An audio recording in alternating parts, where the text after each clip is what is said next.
Welcome to Mercenary Media. Stop chewing on your crayons, recruits, and pay attention. Out here, we deal in stories carved from steel, smoke, and battlefield scars. Tales of bounty hunters, ghosts from the Black Ops shadows, lost cities, and the monsters that walk between neon and ash. If you're here for something soft, you took a wrong turn. But if you want high-intensity storytelling, tactical world-building, and characters who survive on grit, instinct, and bad decisions, then fall in line. And one more thing. These videos may contain graphic descriptions of violence. Viewer discretion is advised. Now tighten your gear, square your stance. This transmission is live. The day after Jensen Var's drop-off begins like every other in Avalon. Without ceremony, without light, without mercy. The sky is a low, choking gray, smeared with industrial fumes. No sunrise. Just a gradual brightening of poison hanging overhead. The kind of morning that makes you wonder if the world ever recovered from the last war, or if it just learned how to limp with a broken spine. My ribs still ache from the scrap corridors. The cut across my shoulder burns whenever I move my arm too quickly. My throat feels rough where that enforcer's gauntlet pressed into it back in the foundry. Pain is just background noise now, static humming under everything. I walk. District 7's rust lanes are waking up slow. Vents cough out heat and residue. Pipes knock and ring as pressure builds in old systems that should have been replaced decades ago. Vendors drag carts into alleys and under battered awnings, setting out trays of things that might be food if you're desperate enough. No one meets my eyes for long. Hunters aren't welcome or unwelcome. Hunters are just tolerated. I pass a wall layered with bounty postings, printed sheets half-peeled, digital panels flickering beneath them. Faces and names I recognize. A few I bagged myself, a few I didn't get to in time. Some I turned in alive, some I didn't. My holoband vibrates against my wrist, sharp, insistent. New contract. I stop beneath a twisted support beam and raise my arm. The interface flares to life in cold blue. Primary target, Errol Teague, alias Firehand. Occupation, black market arsonist, demolition specialist. Background, former industrial safety officer. Terminated from service, gross negligence resulting in collateral fatalities. Delivery, alive only. Reward, 165,000 credits. Last known location, Heatline Wastes. The Heatline. Even reading the word makes my skin feel warmer. The Heatline Wastes used to be part of Avalon's energy backbone. Geothermal cores drilled deep, pipes feeding power to half the city. Then came cost-cutting, illegal modifications, and one catastrophic chain reaction after another. Now it's a place where the ground breathes wrong, where steam vents crack open beneath your feet, where old coolant and spilled fuel mix into toxic slush. The perfect home for someone who loves fire more than people. Before I can close the bounty, another alert bleeds across the display. A harsher tone, red-tinted. L7, high priority mark. Lysander Hale. Status, active. Movement, Eastern Industrial Vector. Pattern, unpredictable. Recommendation, avoid engagement during other active contracts. Right, avoid engagement. That advice would make more sense if the universe cared about someone like me. I dismiss the alert. The display fades, leaving me alone again in the half-light of the district. One more bounty, one step deeper into the mess. I start walking toward the only place in this sector where a man like Errol Teague would refuel before diving into hell, the Fireline Bar. It sits at the edge of District 7 like an infected wound, wedged between a cooling tower and the rusted skeleton of an old crane. Half its sign flickers. The other half died 5 years ago and no one bothered to replace it. The door is an old blast shield, cut open and hinged. Inside, the air smells like burnt alcohol and bad decisions. I push in. Eyes turn toward me for a second, the way prey glances at a predator, just enough to confirm what it already fears. Then turn away. The bartender looks up from a rack of cloudy bottles. He knows me. We've never exchanged names, but he knows me. "Mercer," he says, voice flat. "You planning to start trouble or just drink near it?" "Information," I say. "Then maybe trouble." He snorts. "Don't know which pays better for you." "Depends on the day." I lean on the bar, keeping my back to the wall and my eyes on the reflected room and the cracked mirror behind the bottles. "I'm looking for a man. Name's Errol Teague. Firehand." The room changes temperature. Not physically. Emotionally. A couple of workers at a side table go quiet. Someone in the booth to my right shifts just enough that I see a shoulder tense in the mirror.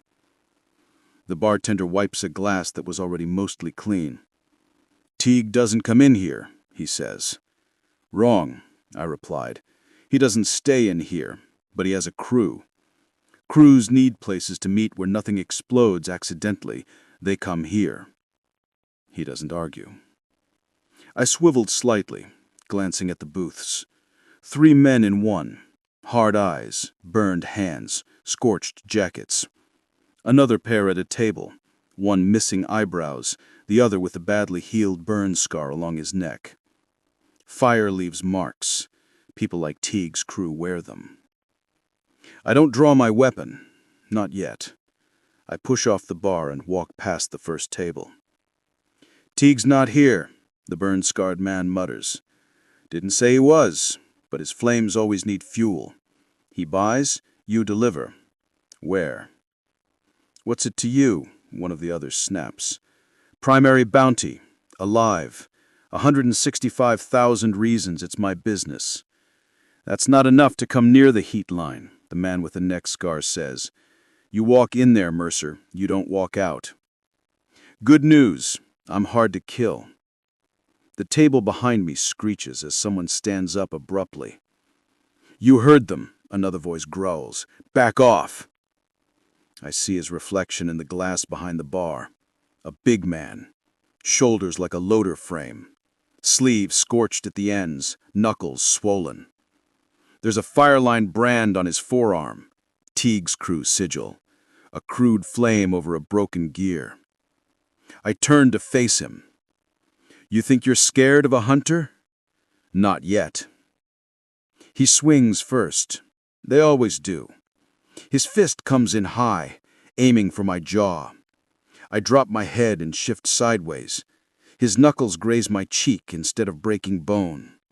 I drive my elbow into his ribs, feeling the armor beneath, but hearing the air knock out of him. He staggers. Another moves in from the side, trying to grab my arm. I twist, drag him forward, and slam his face into the edge of the table. Wood cracks, teeth clack. He goes down.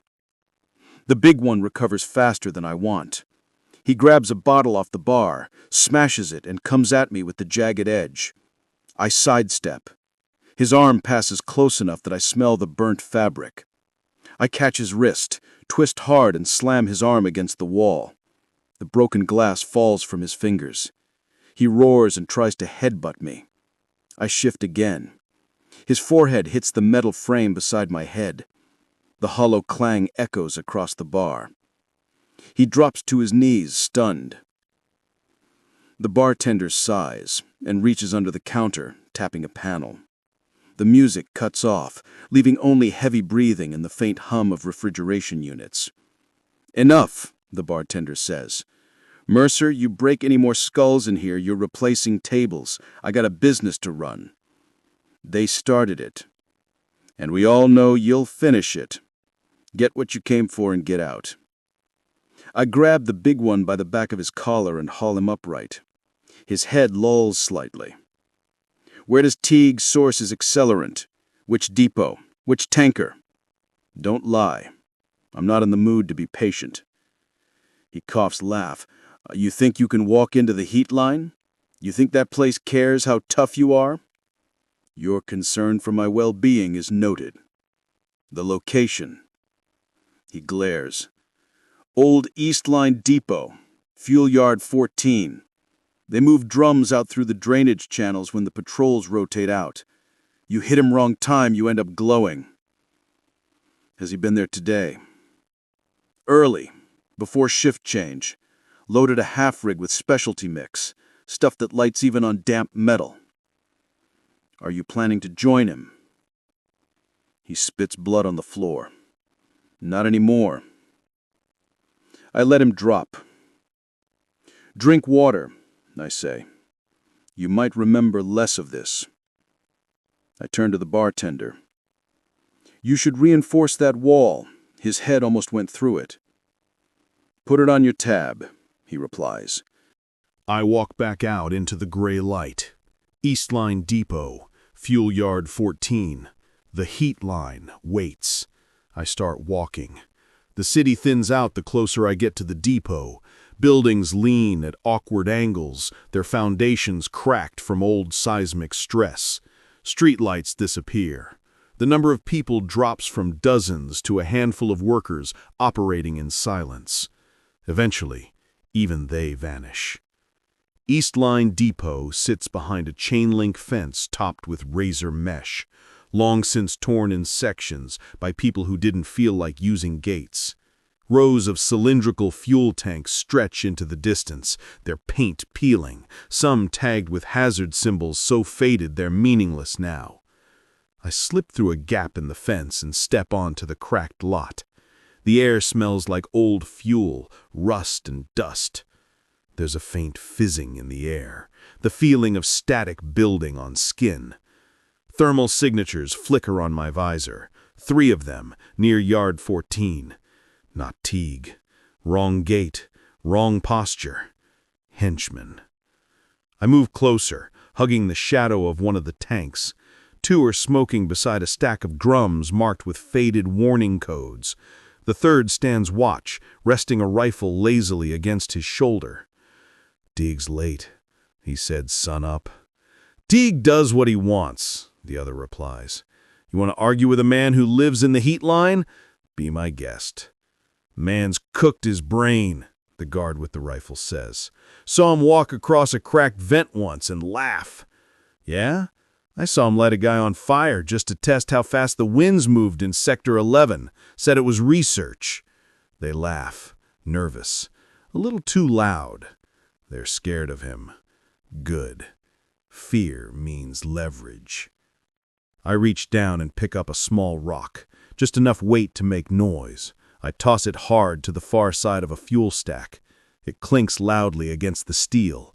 All 3 heads snap toward the sound. The rifleman tightens his grip. What was that? Probably another rat, someone says. Big rat, the other replies. Go look, the rifleman orders. They argue briefly over who goes. Eventually, one of the smokers loses and curses under his breath as he walks toward the sound, weapon drawn. He rounds the corner. I'm already behind the tank. As he passes, I snake an arm around his throat and pull him into the shadow, clamping my other hand over his mouth. He struggles. I tighten my grip until his body slackens. I lower him gently to the ground, relieve him of his sidearm, and strip a small radio from his belt. 1 down. The other 2 are alert now, moving closer together. You see anything? One calls out. Silence. Hey, Nico! Nothing. I hit a valve on the nearest tank, just enough to release a faint hiss of pressure. A thin spray of mist escapes, catching the light. The guard with the rifle stiffens. We got a leak! Turn that off before we all light up! The remaining henchman jogs over, cursing, and leans in close to examine the valve. I step out from behind the tank, already aiming. 2 shots. One hits the standing man square in the chest plate, staggering him back. The second takes him in the shoulder. He drops his rifle. He doesn't drop fast enough. He scrambles for the weapon. I sprint in, kick it away, and bring my elbow down on the back of his neck. He crumples. The last one spins toward me, finally catching up, trying to bring his rifle up. I grab the barrel and shove it upward as he fires. The shot blows a hole through the rusted overhang above us, showering us with flakes. I twist the rifle sharply, slamming the stock into his jaw. Teeth crack. He stumbles. I sweep his legs, knocking him flat, and stomp once on his chest plate to knock the air out of him. He wheezes, eyes wide. Teague's route. Where is he staging from? Which entrance to the heat line does he use when he takes shipments out? He tries to spit blood at me. It doesn't go far. Go to hell. It's closer than you think, I reply. I step aside to the leaking valve and kick it hard. The spray bursts outward, coating the ground in a fine mist of volatile fuel. The guard's eyes widen. You wouldn't, he whispers. I pick up a discarded lighter from the ground near the smoker's bench, flick it open, and let a small flame dance above the metal wheel. I try not to waste fuel, but I make exceptions. He panics. All right. South Covert. He uses the South Covert entrance. Follows the old drainage channel into the heat line. That's his safe path. He says the others are unstable. Good. Now stay very still. Don't breathe too deep. I flick the lighter closed and drop it into a pocket. He takes a shuddering breath of relief. Mercer, when you find him, tell him his crew is done. No one's following him into that furnace. I think he already knows. I leave them alive, barely. Information extracted. Objective defined. South Culvert. Heat line entry. I walk. The city ends in a way that doesn't feel like a boundary, so much as a surrender. The buildings thin out. Pavement cracks into wider fissures. Old maintenance vehicles, left in place when budgets dried up, sit half-sunk into subsiding ground. Then, abruptly, the air shifts. Warmer, heavier, tasting faintly like rusted metal cooked on a grill. The Heatline Wastes stretch out ahead, a scar of ruined infrastructure and boiling ground. Massive pipes emerge from the earth at wild angles, some cracked open, others sealed with hasty welds. Steam vents cough out thick white plumes that drift across the landscape like toxic ghosts. The south culvert gapes open in the concrete wall ahead, a drainage tunnel blackened by decades of chemical runoff. The air around it wavers faintly with heat. I crouch at the entrance and test the air with a slow breath. Hot, but breathable. For now. I step inside. The transition is immediate. Outside sound muffles to a distant hum. Inside, the tunnel amplifies every footstep, every drip, every trainy ping of cooling metal. My visor switches to low light. Cracks in the culvert ceiling reveal faint shafts of gray overhead. Sludge and residue line the sides of the tunnel. Teague's footprints form an irregular pattern in that residue. Heavy boots, some steps deep where he lingered, others shallow where he hurried. He's been through here recently. I follow. After a while, another presence whispers at the edge of my awareness. Not through sight, through memory. The culvert's damp concrete walls fade in my mind, replaced by another corridor, cleaner, newer, lined with hazard strips and digital signs. Ghost training facility, live fire exercise. I remember the heat licking at my face, even through the mask. Flames crawling along the walls as we moved single file through the chamber. Hale at point. I was second in line. Command voice in our ears. Proceed to objective. Fire is controlled. Do not break formation. The first junction should have been clear. It wasn't. Flames rose higher than projected. Smoke thicker. The path narrowed with collapsing debris. Someone behind us choked. Another shouted that they couldn't see. Hale kept moving. I remember grabbing his arm. "Vent rates are wrong," I had said over the comm. "They turned up the feed. Command wouldn't—" He shook me off. "Command doesn't know what we're capable of," he'd replied. "Let them learn." We pressed on, the temperature rising beyond safe simulation thresholds. At least 2 of the others suffered burns, real ones, not the mild toy kind meant for scare value. Afterward, in debrief, a lot of data was scrubbed. Logs went missing. One of the instructors resigned quietly. The official record labeled it unexpected system malfunction, remedial action taken. Off the record, whispers started. Ghosts weren't supposed to improvise against each other. They were supposed to obey. Hale had looked satisfied. You don't control ghosts with rules. You control them with pain. His words echo through the culvert, like they're part of it. I exhale and force the memory down. Teague first, Hale later. The tunnel opens into the heat line proper. The air slams into me, thick, humid, sweltering. It feels like stepping into the mouth of a beast. Sweat beads immediately. The inside of my mask grows slick. Ahead, the landscape spreads into a twisted expanse of rusted metal, cracked concrete, and flickering blue-white light from exposed geothermal vents. Structures tilt at unnatural angles.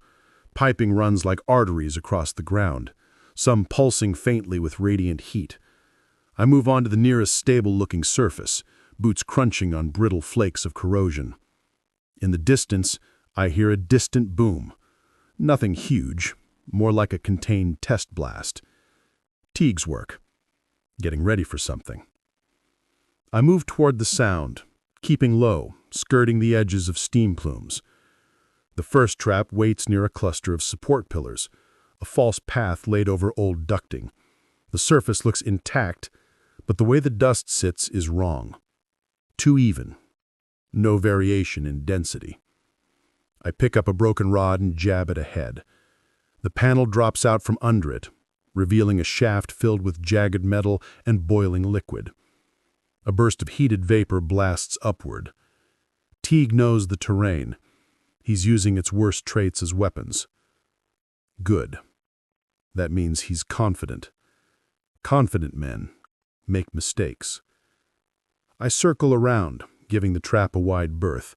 Heat shimmers distort the horizon as I advance deeper into the wastes. Strange groans echo beneath the surface, as if some buried machine still resents being abandoned. In the distance, I finally see movement. 3 figures. Not Teague. Armored shapes carrying gear, moving carefully between vents. They're setting something. I get low again and watch. They open a case with small cylindrical charges, thermodetonators. One of them plants one at the base of a leaning support beam, checking alignment. Another examines a pipe junction, attaching a device that looks like a remote ignition relay. They're building a kill zone. I slip behind a bent panel and wait for the right moment. Teague wants it all set by dusk, one says. Says if the hunters or corp teams try to cross here, they'll turn into slag. He's going too far, another mutters. This isn't sabotage anymore, this is worship. That's why they call him Firehand, the third says. He believes fire's the only real truth left. They laugh uneasily. I move when their laughter covers my footsteps. The closest one, crouched at the base of the beam, doesn't hear me until my shadow crosses his hands. He looks up, eyes wide. I smash the butt of my pistol into his faceplate. It cracks. He collapses. The second spins, fumbling for a sidearm. I grab the unfinished thermite cylinder from the case and hurl it at his chest. It slams into him and sends him stumbling backward into a steam plume. He screams as the superheated vapor sears his exposed arm. I move in and chop him across the neck, knocking him out. The third one raises his rifle and actually has time to fire. The shot punches through my left shoulder plate and grazes the skin beneath, a white-hot streak of pain. I drop behind the case as he adjusts his aim and opens fire again, bullets tearing through thin metal. I grab one of the completed charges from the case and feel along its casing. Simple priming switch, 2-second fuse. I flick it, count in my head, then roll the device behind me along the ground. The shooter doesn't see it until it comes to a stop near his left boot. Oh! The charge erupts in a flash of scalding steam and molten spray. It doesn't have enough power to kill him outright, but it tears through his leg armor and hurls into the ground. I'm on him before he finishes screaming, wrenching the rifle out of his grip and pressing it against his throat. "Where's Teague?" I ask. He shakes, eyes wide. Deep inside the core line, he's rigging the old control tower as his nest." "Why?" I ask. "He says that's where he can make the biggest statement," the man gasps. "He wants to light the whole sector, send a message to the city, to everyone who left him for dead." "Hale?" I ask. "Has he been through here?" His reaction is instant. He flinches like the name is a slap. "Yes," he whispers.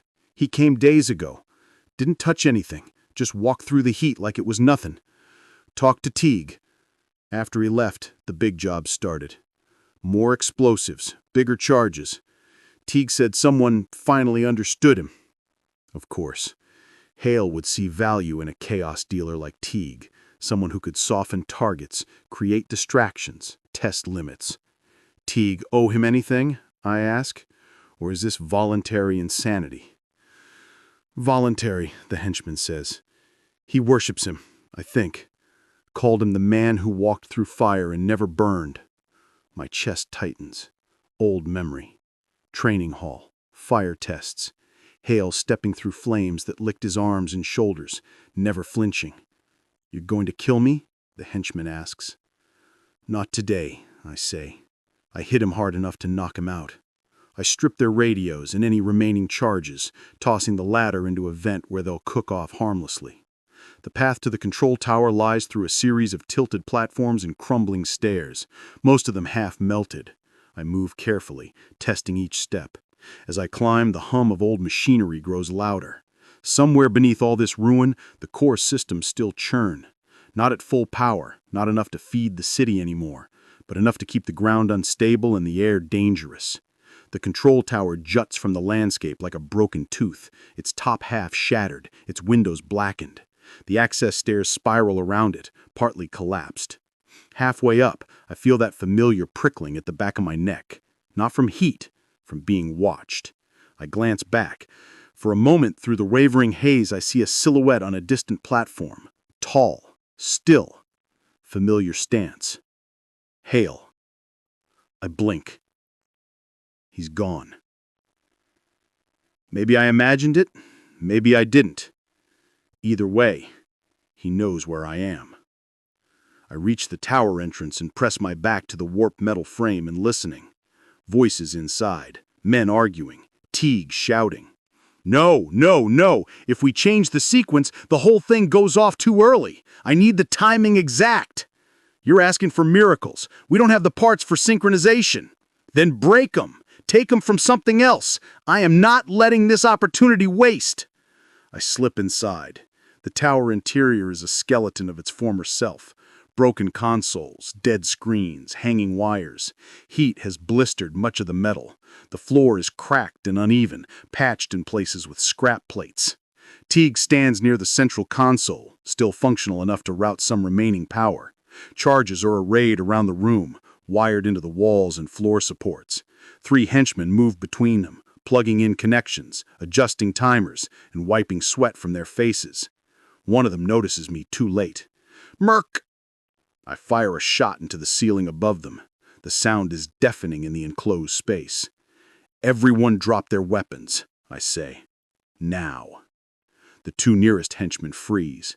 Their hands twitch toward rifles, then think better of it. They drop them. The 3rd one, a twitchy type with a burned scalp, tries to be brave. He lunges for a detonator on the console. I don't aim for him, I aim for the panel. The bullet hits the underside of the console edge, sparks flying. The detonator clatters out of reach and skids under a pile of debris. He looks up. Slowly. He turns slowly. He's thinner than I expected, worn down. Skin reddened and scarred from too many hours in this heat. Eyes too bright, like coals that never cooled. You're him, Mercer, the one Kor cried about before they dragged him away, the one Jensen swore would be the end of him. Seems like your circle of friends is shrinking, I say. He laughs, a jagged, brittle sound. They were tools. Kor moved guns, Jensen moved data, I move meaning. You move fire, and people die. People already die. This city is a slow burn funeral. All I do is speed up the ceremony. He gestures around at the wired charges. I can turn this whole waste into a beacon, he says.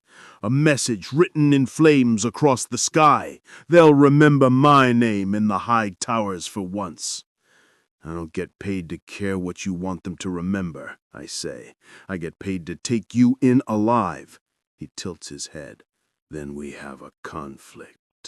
He snaps his fingers. One of the henchmen reaches to his belt, pulls free a short pipe charge, slams it against the floor and kicks it toward me. It sparks. I dive behind a console as the device detonates, blasting shrapnel across the room. The concussion rattles my bones. The henchmen scatter to cover. Teague darts behind a support column, grabbing a jury-rigged flamethrower from a rack. The weapon is a monstrosity. Tank on his back, hose running to a nozzle he grips in both hands. It hums with pressurized chemicals. He squeezes the trigger. Fire erupts, washing across the room in a roaring stream. I roll behind a different console, feeling the heat like a physical shove. Cables ignite, plastic melts, smoke churns. The henchmen shout over the flames. He's gonna burn the tower down with us in it. He doesn't care. They're right. Teague laughs maniacally, swinging the flamethrower like a painter with a brush, arcing fire across the walls. I'm pinned, but fire has rules. Fire consumes what it's fed. Starve it, and it dies. I scan the room and spot what I need. Two things. First, a set of still intact coolant lines running along the far wall, half hidden behind melted panels. Second, a cable trunk overhead, heavily loaded, sagging under weight. I wait for Teague to sweep the flamethrower in the other direction, then sprint low along the floor, hugging what remains of intact metal. A henchman spots me and raises his weapon. I grab a shattered console shard and hurl it into his face. It doesn't knock him out, but it makes him flinch and misfire, bullets chewing the wall instead of me. I reach the coolant line and slam my shoulder into it. It doesn't budge. Again. Metal groans. Again. The line splits with a violent hiss, spraying supercooled vapor into the room. The blast of icy mist clashes with the flames, sending up a cloud of steam. Teague yells in surprise. "Idiot! You'll ruin the ignition!" The temperature drops enough that the flames weaken. I take advantage. I leap for the cable trunk overhead, grab the loosened edge, and rip downward. Sparks cascade as the overloaded trunk tears free, swinging like a metal serpent. It crashes into Teague, knocking him sideways. The flamethrower goes with him, the nozzle scraping the floor and spurting a final burst of fire into a support frame. The henchman's courage collapses. One runs, the other tries to surrender mid-motion. I don't have the luxury of diplomacy. I kick one into a pile of burning debris. He scrambles backward, armor catching, screaming as he tries to beat out the flames. He'll live, but he won't be in the fight anymore. The second charges me with a knife. I sidestep, grab his wrist, spin, and hurl him bodily into a cracked window.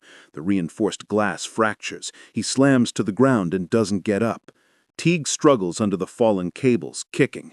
I rush him and slam my boot into the flamethrower nozzle, snapping it free of the hose. Liquid spills across the floor. He claws for anything, a piece of metal, a tool, a detonator, but I grab his wrist and drive his arm into the floor hard enough to send the fight out of it. "Earl Teague," I say over his ragged breathing.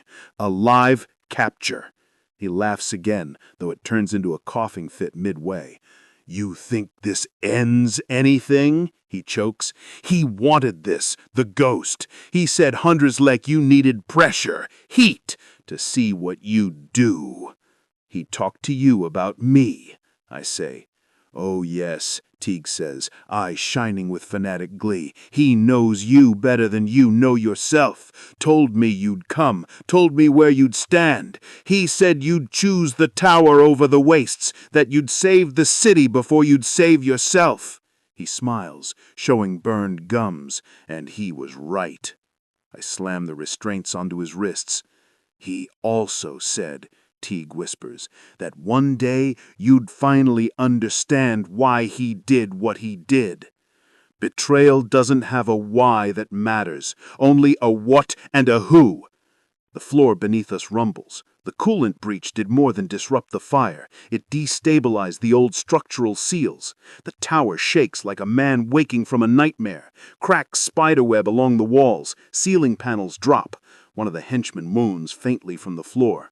I throw Teague over my shoulder. Time to go.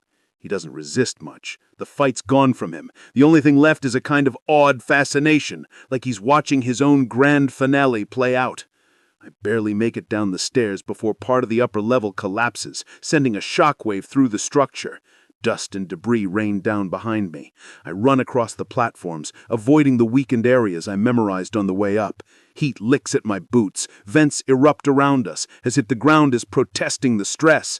Far off, on a distant ledge, I glimpse that silhouette again. Hale, watching. I don't stop to stare. I keep moving. By the time we reach the south culvert entrance again, the tower behind us is buckling visibly, leaning at a dangerous angle. One of the old pipes snaps free, spewing a jet of flame high into the smoky air. Teague laughs weakly. Beautiful, he murmurs.